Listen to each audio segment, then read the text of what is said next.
अगर आपको चूहे ने काट लिया है, देखो आजकल ना कई बार बड़ा ही रेयर सा केस है, बट हो सकता है। इमीडिएटली आपको जहाँ पे भी काट रखा उस घाव को 2-3 बार कम से कम धुलना है। अगर ब्लीडिंग हो रही है तो जब तक ब्लीडिंग ना रुक जाए आपको बार बार थोड़ा थोड़ा रुक करके उसको वॉश करना है।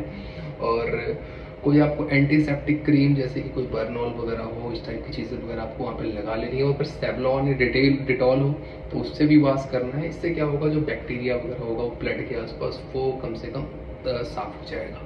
और बाद में आप कल होकर के डॉक्टर के पास जाए, डॉक्टर आपको जैसा सजेस्ट करते हैं वो वैसा करें।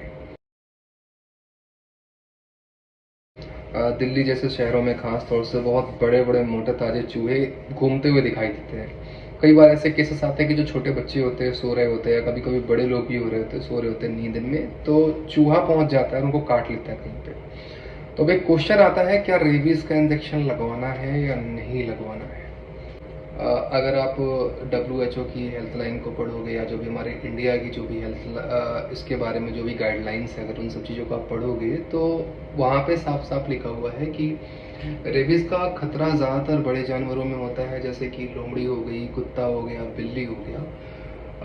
चूहे के केस में थोड़ा सा कम चांसेस होता है, क्योंकि रीज़न क्या है, लगभग नील चांसेस होता है चूहे के केस में, रैट के केस में। क्योंकि चांसेस क्या है कि जब भी जो रेबीज वगैरह कुत्तों में होता है खास तौर से, तो एक जानवर से दूसरे जानवर में फैलता है।